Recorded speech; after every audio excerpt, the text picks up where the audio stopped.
square miles. Greenland is a little bit bigger than that at 836,000 square miles, much of it uninhabitable right now because of the frozen ground that's there. In fact, most of the population lives in the southern part of that island nation. Not that it's that much warmer, but the conditions are much better. So, Ambassador, my question is, can we do what we did then and across different times in history and purchase Greenland? And who do we negotiate with? Because, I mean, Denmark didn't just come to the table. Europe came to the table. So who are we negotiating with?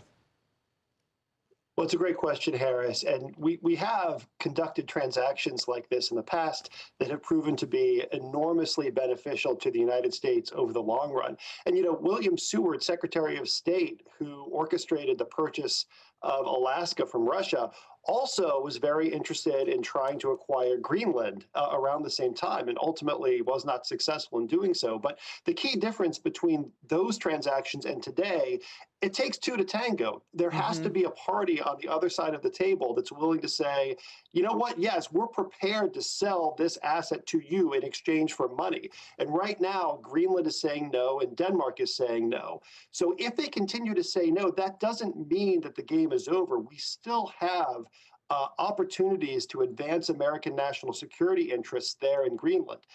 We have great basing rights under a 1950s era treaty. We can increase our military presence there. We can develop natural resources there. We can sign deals to make sure that the Russians and the Chinese never have access to Greenland. So if we're not able to obtain Greenland through a commercial sale, that may well be the